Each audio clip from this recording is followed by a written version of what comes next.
Salut à tous l'équipe, j'espère que vous allez bien. Aujourd'hui les boys, on se retrouve pour une vidéo que ça fait un petit moment que je prépare. Enfin que j'y pense, que je veux la faire. Donc aujourd'hui ça va être pas parlons peu, parlons foot, mais parlons peu, parlons rap. Parce qu'aujourd'hui on va parler d'Emigé, un rappeur en 3 lettres que j'écoute beaucoup, j'écoute très souvent, depuis longtemps. Ça fait environ 3 ans que je l'écoute beaucoup, 3-4 ans, mais qu'il est toujours au même stade, il a pas percé, il a percé dans un sens où il a presque 1 million d'auditeurs sur Spotify, donc c'est déjà énorme. Mais je veux dire, on pourrait parler de lui autant qu'un Kobalade, autant qu'un Lamano, Parce que aujourd'hui, par exemple, à titre de comparaison, c'est à peu près 950 000, ou entre 950 000 et 970 000 auditeurs mensuels sur Spotify. Parce que maintenant, la réussite, c'est que des chiffres et des stats. Bah, je vous sors les chiffres. Et donc, pour comparer à titre d'autres artistes que je considère, moi, personnellement, en dessous Emigé, par exemple, Tiff, il me semble que c'est 1,3 million ou 1,5 million d'auteurs par mois. Boost, c'est plus de 2 millions. Anime, c'est un créateur de contenu, c'est différent, mais c'est pas un artiste pur et dur, mais il devrait quand même avoir moins d'Emigé, mais avec lui, c'est avec le buzz de Shambhala, de ses sons un petit peu parodieux, et tout, qu'il a repris des stats un peu sur Spotify. Mais lui, c'est à plus de 2 millions aussi. Par exemple, RK, c'est 1,4 million. Et je trouve que ça, c'est beaucoup d'artistes qui ont moins de lyrics et moins de textes, de polyvalence qu'Emigé. Parce que Emigé, les gars, on prend son album Pour Toujours. Je sais pas si vous avez la ref, mais c'est l'album où il est comme ça, genre, avec un fond rouge. D'ailleurs, les gars, moi, j'ai son album Toujours Plus. Et vraiment, c'est une pure réussite parce que, en fait, il parle un peu de sa vie, genre, quand j'y repense, on n'était pas les favoris. Ça, c'est le son avec Tiakola qu'il a fait.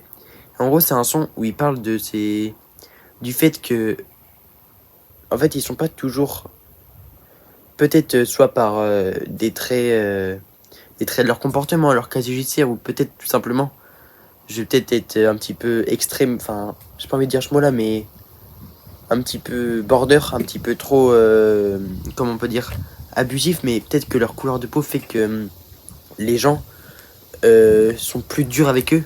Parce que le juge veut nous faire tomber. Maison d'arrêt ou bracelet. Et ben en fait, dans ce son, il fait voir que ils sont pas toujours mis en avant dans les affaires judiciaires et tout, et que des fois ils prennent trop dur pour ce qu'ils auraient dû avoir. Parce que je peux comparer avec un fait réel. On peut voir Kobalade qui a pris les gars, du coup 7 ans ferme, mais plus que 6 parce qu'il a déjà pratiquement fait 1 an, parce qu'il est rentré en septembre 2024 en tôle. Et on a Pierre Palmade, les gars, qui a tué une personne, je crois. Enfin, un bébé qui n'était pas considéré comme une personne vivante. Du coup, dans l'affaire, il n'a pas été considéré comme personne morte, un truc dans le genre. Une mère très gravement blessée et un enfant défiguré à vie, les gars. Vous vous rendez compte ou pas? En plus, il était alcoolisé, il est rentré dedans comme ça. Et Kobalade, qui malheureusement pour lui, a tué son styliste et un de ses meilleurs amis. Après, lui, il était alcoolisé sous stupéfiant. Il a créé un accident à la route, certes, mais est-ce que c'est pas disproportionné de mettre 7 ans à quelqu'un et 0 à l'autre? Enfin, je trouve ça un peu abusif, les gars. Je me dis peut-être à cause de sa couleur de peau, peut-être à cause de sa notoriété, peut-être de la jalousie de certains aussi. Après, lui, peut-être qu'il a un casier judiciaire derrière lui qui est vraiment atroce, je pense, comme AD, parce qu'il a pas que des petites affaires, tu vois, t'as capté. Et du coup, on divague un peu du sujet de Emigé, mais voilà. Juste, après, il parle encore une fois de toutes les erreurs qu'il a fait dans sa vie pour sa maman. Beaucoup d'impact pour leur mère, mais je pense que ça, c'est une des chansons les plus touchantes. J'ai pas pleuré, hein, mais genre par les paroles et tout, et vraiment par les lyrics, je trouve que c'est vraiment un des meilleurs rappeurs. Après, si on peut parler un petit peu de reconnaissance, de feat et tout qu'il a fait avec d'autres rappeurs, il a fait des feats avec des très grands rappeurs. Enfin, il a feat avec, j'en ai parlé avant, RK, il a fait avec YL, pour ceux qui ne connaissent pas, leur feat c'est A6, A7, Paris, Marseille, A6, A7. C'est la 19 fois que j'ai connu le plan des matos, je vais me lâcher la tôle. Alors en fait, j'aime beaucoup ces Michel là parce qu'il découpe le beat. T'as capté? Et après, il a fait des feats du coup avec Koba, il a fait avec ZKR, avec Leto, avec Eus l'Enfoiré. Et vraiment, même les gars, j'ai pas trop écouté ces derniers albums, je vous avoue, parce que ouais, franchement, je suis plus branché Gazo, La Mano et tout, vous avez capté. Mais genre, je sais que son album 02 Génie et toujours plus, les gars, c'est pour moi, sur ces dernières années, au moins toujours plus, les gars, toujours plus, parce que vraiment, c'est vraiment une grosse réussite. Top 10 des meilleurs albums du rap FR. Les gars, vous pouvez dire que je suis subjectif parce que j'aime beaucoup ce rappeur, mais pour moi, les gars, c'est la pure réalité des choses. Parce qu'en ce moment, les gars, en vrai projet, il y a quoi qui est sorti? Il y a pas, je regarde un peu la gamme, il n'y a pas grand chose qui est sorti de. Il y a quoi, franchement, il y a qui fait des bons trucs? Il y a Ouais, Renoir, qui a sorti des bons projets récemment. Euh, Après, les gars, il y a des rappeurs que j'écoute pas beaucoup de rap différents, mais il y a Tiakola, SCH, Gazo, ses albums sont pas fous, à part KMT qui est à peu près bon et Drill FR. Mais ouais, il n'y a pas beaucoup d'artistes qui sont dans lui. Et après, sa série pas de freestyle, mais après, je sais pas trop si c'est des freestyles ou quoi, mais de son, pas de ralentir, ça découpe tout aussi. Ça, pour moi, c'est à hauteur des Banks to Banks, des Ténébreux et tout. Vraiment, c'est dans la discussion pour les 5 meilleures séries de sons, comme ça. Pour moi, ça se bat avec Banks to Banks, Drill FR, Ténébreux. Après, peut-être j'en oublie, les gars. M'attaquez pas dans les commentaires, mais pour moi, c'est très très fort. Et vraiment, pas de ralentir de les gars. C'est un des meilleurs sons sans refrain que j'ai entendu de ma vie.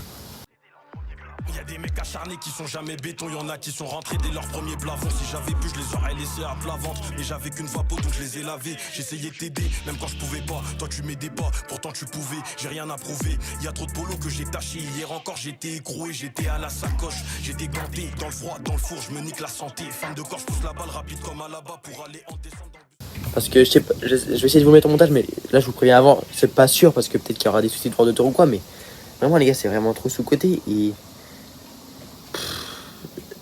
c'est pour ça que j'aime un peu faire cette vidéo là parce que ça donne un petit peu l'avis de tout le monde, ça ouvre un petit peu une sorte de débat et c'est ça que j'adore dans ces vidéos là et même je trouve qu'il a.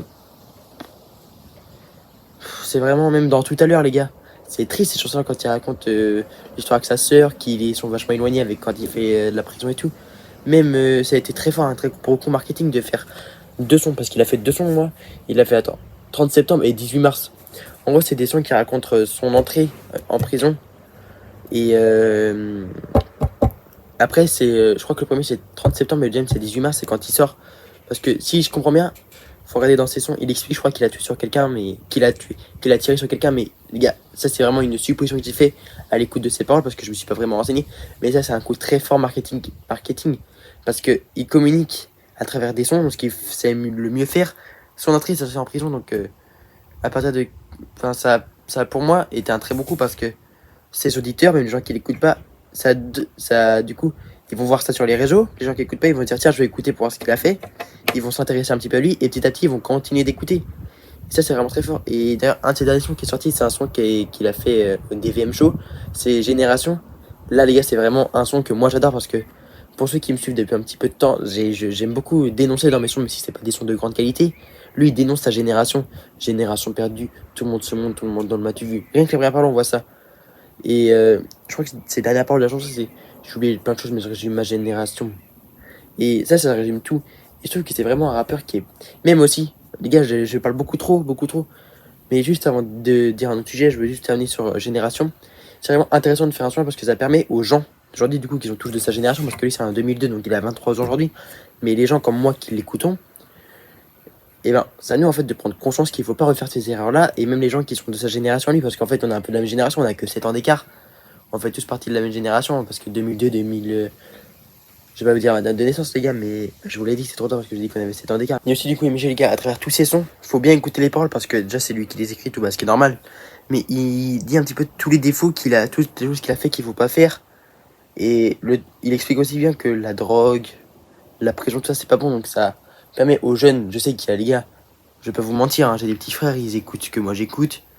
Donc je vais pas vous mentir qu'ils écoutent du Gazo, la mano et tout, donc même si c'est pas une bonne solution. Mais eux, au moins, ils sont. Enfin, il y a peut-être pas que mes petits frères. Là, Serge, je vais en avoir moi.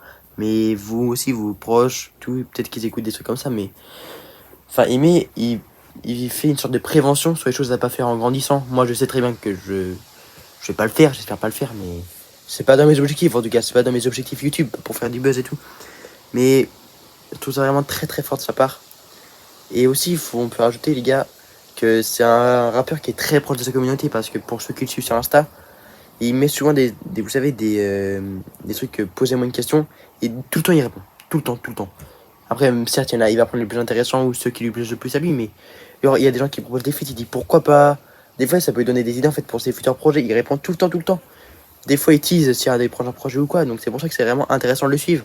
Il a pas beaucoup d'abonnés pour quelqu'un de connu comme lui, donc voilà. Donc les gars, voilà, pour moi, c'était une super vidéo à tourner. Pour vous, j'espère que c'est une très super vidéo à regarder. J'ai essayé de mettre des extraits musicaux à certains endroits. Même si les droits d'auteur vont peut-être pas me les permettre. Donc voilà les gars, c'est tout, c'était ma maths. On se retrouve bientôt sur YouTube. Ciao ciao les boys. Thanks.